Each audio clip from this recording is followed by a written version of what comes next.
Olá, galerinha do sétimo ano. Bom dia. E aí? Vamos lá, mais uma aula? Olha só, turminha. Continuando, né, os nossos conteúdos. Também tratando sobre saúde. Só que agora a gente vai estudar alguns organismos, né? E as doenças que esses organismos causam, tá bom? E aí, nós vamos começar com os vírus, certo? Vírus é um assunto assim bem atual, né? Coincidiu aí com o nosso conteúdo programático, certo? Do nosso livro. E vocês vão entender muita coisa que está acontecendo aí sobre coronavírus, tá? A partir dessa aula, tá certo? Então, todo mundo fica atento. É um pouquinho longo, certo? Tem bastante conteúdo, mas é importante, tá? É bem importante que vocês prestem atenção, tá bom? Então, vamos lá iniciar nossa aula sobre vírus. A gente vai começar, pessoal, com algumas imagens, né?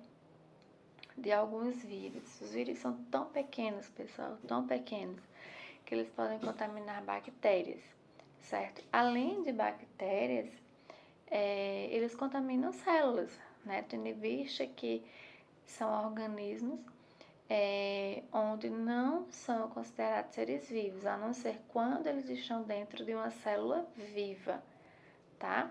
Então, observem aqui essas imagens. Então, nós temos um bacteriófago, certo? Que são vírus que atacam bactérias e a gente vai utilizar ele como exemplos, tá? De vários contaminantes, como a reprodução do vírus, tá? Como ele se desenvolve, tá? E esse outro aqui grandão, ó, é um exemplo de um rotavírus, certo? Assim como o Covid-19, tá? Então, ele se apresenta dessa forma aqui, certo? Então, assim, são duas formas bem importantes de vírus que nós temos, tá? E aí, a definição, né? Mas o que são vírus, né? Pouquíssimos autores colocam os vírus como seres vivos, tá? Justamente porque eles são seres acelulares. Ó, acompanhar aqui no material, eles são seres acelulares, ou seja, eles não possuem células. Então, eles não têm processo metabólico próprio, eles só vão ter processos metabólicos quando eles estão dentro de uma célula viva. Então, essa célula precisa estar viva para que eles tenham esses processos metabólicos, tá? Então, ele diz assim, ó, os vírus são agentes infecciosos acelulares que fora das células hospedeiras são inertes, sem metabolismo próprio, mas dentro delas, seu ácido nucleico torna-se ativo, podendo se reproduzir. Então, só dentro de uma célula viva que ele vai ter essa capacidade, tá? Eles possuem um envoltório proteico, tá? Que protege o material genético, que é chamado de capsídeo, onde esse capsídeo pode ou não ser revestido por um envelope lipídico. Lipídio vem de gorduras, certo? Derivado das membranas celulares, então ele pode vir ou não com essa estrutura, tá? Eles possuem um único tipo de ácido nucleico, ou o vírus tem o material genético do DNA, que é o ácido nucleico, né? Ácido desoxirribonucleico, ou o RNA, que é o ácido ribonucleico, certo? Ácido ribonucleico RNA, tá? Então, ou ele tem um DNA, ou ele vai ter o RNA, ele nunca tem os dois não, certo? Existem vírus com DNA de fita dupla, simples, certo? E RNA de fita dupla ou simples. Ou seja, o que é isso, pessoal? Lá no material genético, na codificação genética, são fitas de proteínas, né? Esses ácidos nucleicos são proteínas. Então, essas fitas, elas podem ter combinações duplas ou elas ser simples, ser apenas uma fita proteica, certo? E eles são caracterizados também como parasitas intracelular obrigatórios. Por quê? Intracelulares obrigatórios. Porque eles só têm características de um ser vivo, né? Se ele estiver dentro da célula. Por isso, parasitas intracelulares obrigatórios. Então, eles multiplicam-se de células vivas usando a máquina de síntese das células. Então, eles vão realmente invadir a célula e se aproveitar de tudo ali daquela célula. Não possuem metabolismo, certo? Então, toda energia que utiliza provém de onde? Da célula a qual ele está se hospedando. Então, ele vai realmente, é um organismo, né? Um parasita intracelular bastante eficiente. Então, apesar de muito minúsculo, muito pequenino, mas ele é muito astucioso. Essa é a palavra, tá? E aí, muitos estudiosos ainda se indagam, né? Se perguntam, os vírus são organismos vivos ou não, tá? Mas grande parte dos estudiosos, eles concordam que eles não podem sozinhos, unicamente, serem caracterizados como seres vivos, apenas se eles estiverem dentro de uma célula viva, ok? E aí ele diz, os vírus não são considerados organismos vivos porque são inertes, fora das células hospedeiras. O que seria esse inertes? Eles não possuem metabolismo, eles não possuem desenvolvimento, eles não possuem processo reprodutivo, por isso que diz que são inertes, tá? No entanto, quando eles penetram a célula hospedeira, quando eles adentram a uma célula, o ácido nucleico viral torna-se ativo e funcional, tá?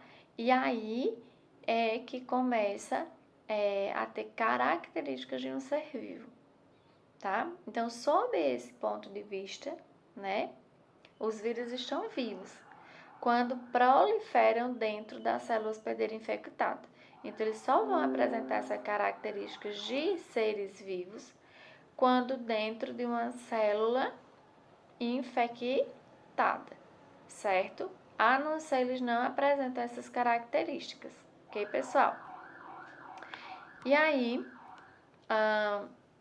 em relação à sua estrutura, tá? Os vírus, né? O vírus é uma partícula viral completa, tá? Com o ácido nucleico mais o capsídeo proteico. Então, serve como veículo na transmissão de um hospedeiro para o outro. Então, olha só, tá? A gente tem aqui, ó, em relação a essa estrutura, o vírus chamado de mosaico do tabaco, certo? E um adenovírus. Os demais, ó, são exemplos de vírus não envelopados, certo?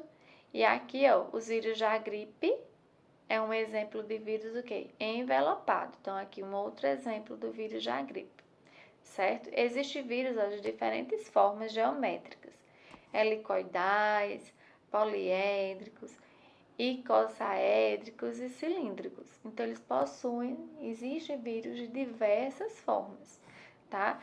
Diversas formas geométricas. E em relação aos hospedeiros, quem são esses hospedeiros, né? De quem os vírus se aproveitam, tá? Então, praticamente todos os organismos vivos, certo? Praticamente todos os organismos vivos, eles podem sim ser infectados por vírus.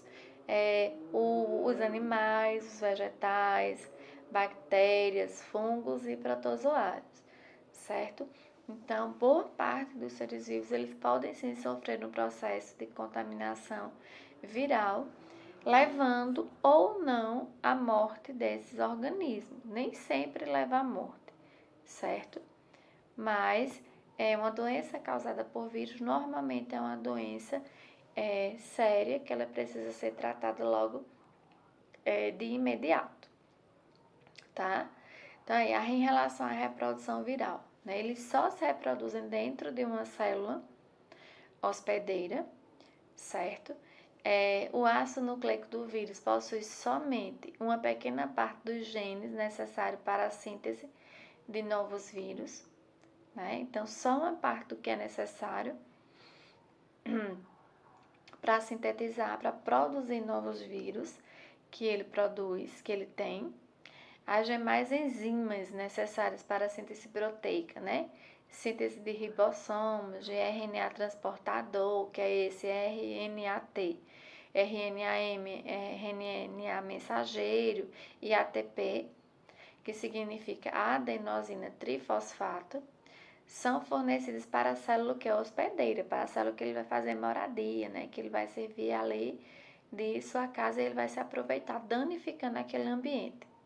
Então, portanto, os vírus eles necessitam da via metabólica da célula para replicarem. Então, eles precisam estar dentro de uma célula viva para que eles possam se replicarem, para que eles possam se reproduzir, se multiplicarem, certo? Em relação à reprodução viral, tá? Os bacteriófagos, né, que é um tipo de vírus, possuem dois tipos de reprodução. É uma reprodução chamada de ciclo lítico, onde o bacteriófago vai tipo posar, não é posar, é só para que vocês imaginem, que é esse tipo aqui, ó. Esse exemplo aqui, certo? Isso é um bacteriófago. Então, ele vai lá, ó, fixa-se na célula, certo? E aqui, ó, isso aqui vai se abrir, que tem um tubinho aqui por dentro. E ele vai, ó, lançar o seu material genético dentro dessa célula, certo? E aí, vai se combinar com o material genético da célula, vai se multiplicar, tá? Até que essa célula sofra lise, até que ela estoure, que ela seja rompida. Já no outro tipo de ciclo, né, que é o ciclo lisogênico, a célula hospedeira permanece viva. Então, ele vai ali, contamina uma célula, vai contaminando outra, deixando as células danificadas, mas vivas, certo? E em relação às doenças, né? Vírus, ele é sinônimo de doença. Seja ela uma doença mais simples, ou seja ela uma doença que pode levar o indivíduo à morte. Ou a longo prazo, tá? Com um bom período de tratamento, de acompanhamento, ou de uma forma muito rápida, né? A gente tem vivenciado isso com o Covid-19. É uma contaminação viral, né? Ele contamina através das vias respiratórias principalmente, certo?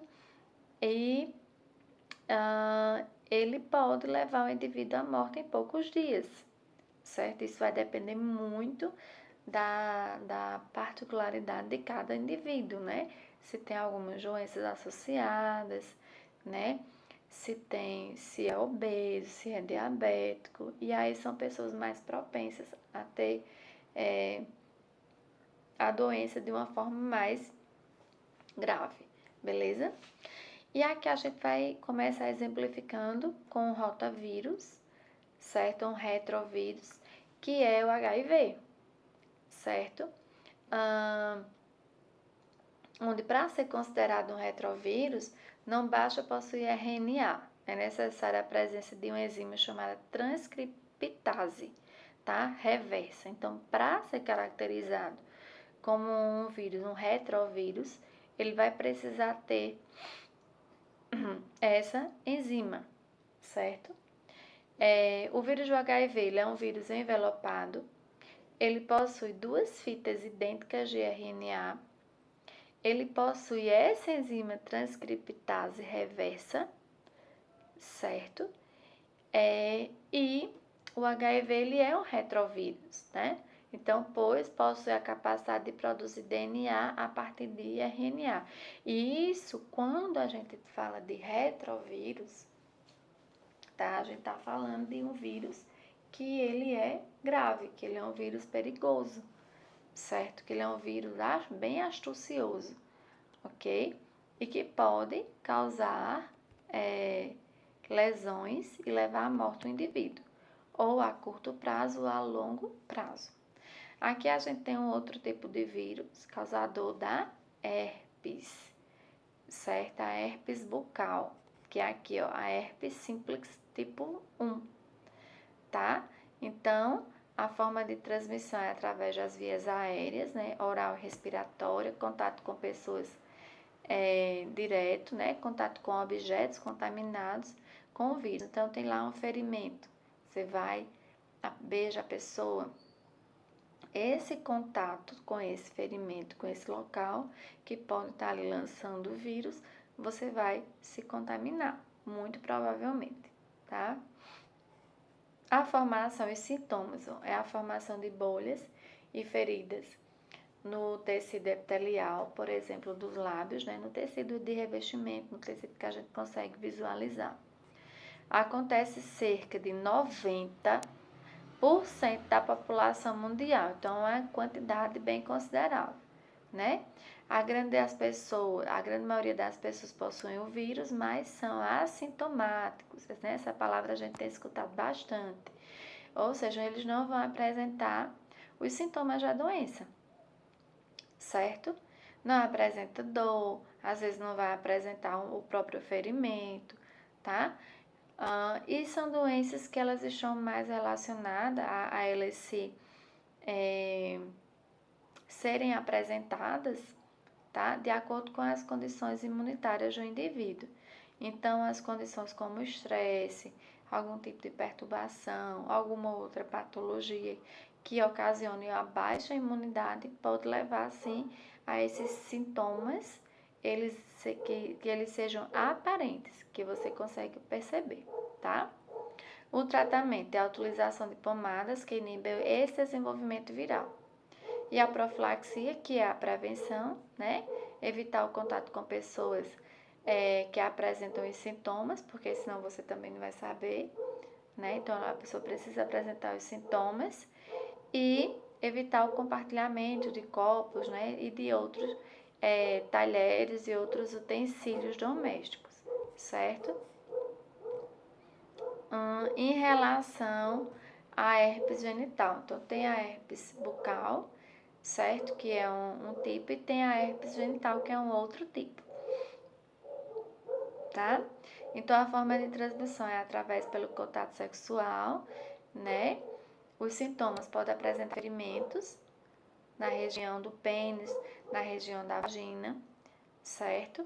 Os ferimentos, eles irão liberar uma substância viscosa, um líquido viscoso, que nesse local vai conter células ali, né? Vai estar liberando células e vai ter o vírus, tá? E aí é uma forma de contaminação. No estágio mais avançado, o uso de camisinha, ele é pouco eficiente, certo? Então, no estágio mais avançado da doença, não adianta usar um preservativo durante as relações sexuais, tá? Os principais sintomas são dor, coceira, ardência ou ardor e dificuldade ao urinar. Então, quando o indivíduo ele vai fazer xixi, que sente esses sintomas, tá? Mesmo que não apresente os ferimentos, é importante que seja investigado, porque não é natural sentir dor, um prurido, que é a coceira, o ardor e dificuldade para urinar, ok? Em relação ao tratamento, a utilização também de pomadas, que inibe o desenvolvimento viral, certo? E a prevenção, profilaxia e a abstinência sexual, tá? Quando os sintomas estiverem presentes, tá? E a utilização de preservativos, certo? Então, esses são os cuidados que se deve ter, a forma que você deve observar para que seja realizado o tratamento, ok? Em relação à hepatite, aí a gente tem a hepatite A, certo? Onde o agente etiológico, né, é o vírus da hepatite A. A forma de transmissão através de ingestão de água ou alimentos contaminados com o vírus.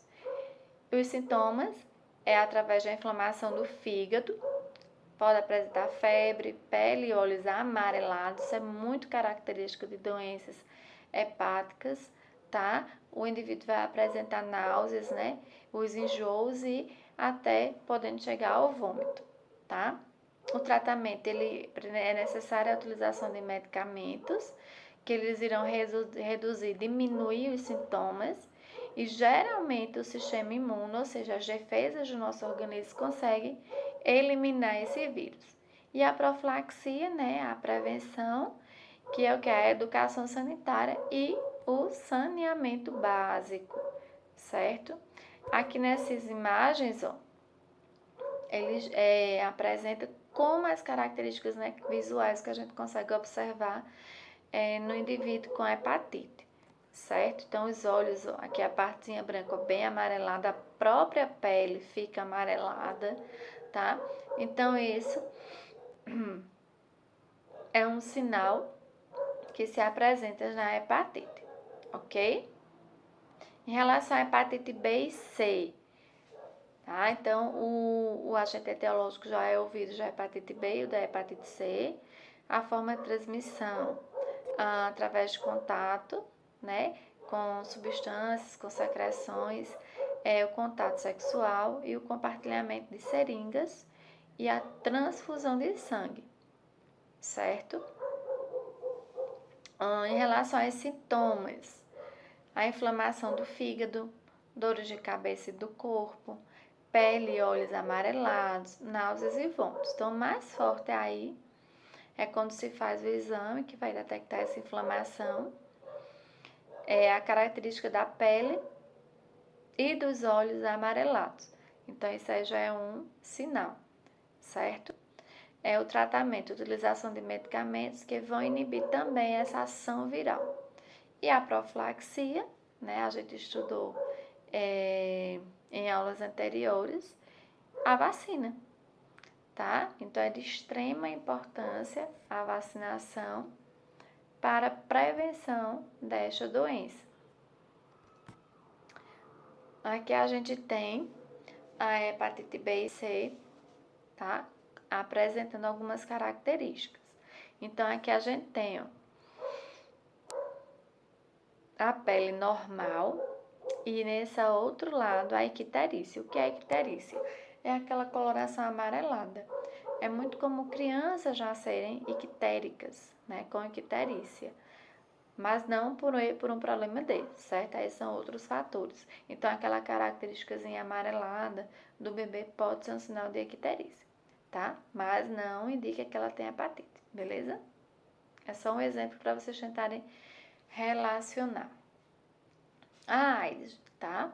Síndrome da imunodeficiência humana, o agente etiológico é o vírus, né, o HIV.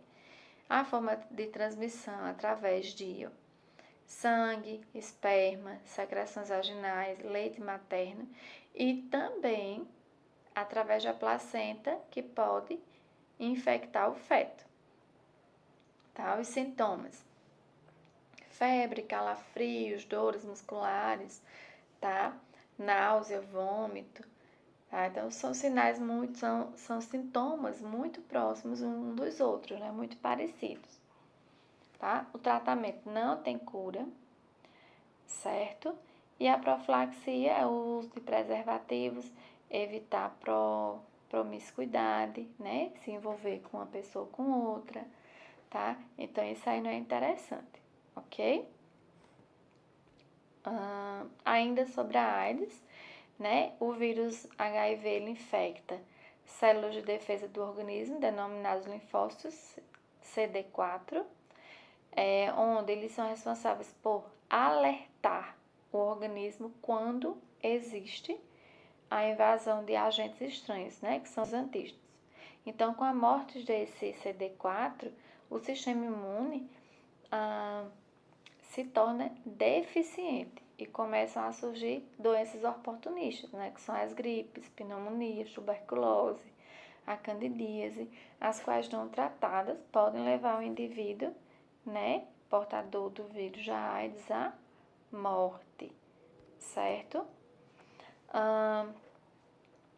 Ao entrar no organismo, pessoal, o HIV, ele pode permanecer latente, ou seja, ele vai ficar escondido por um bom tempo, tá? Sem provocar dano algum no organismo, certo? Isso pode ocorrer. O vírus HIV pode permanecer inativos por cerca, olha só, de 10 anos, tá? No organismo lá do indivíduo. Então, você tá lá com um hospedeiro bem mal intencionado, que pode te levar à morte, mas até o momento pode ser que não apresente nenhum sintoma, tá? Mas a pessoa pode transmitir essa doença.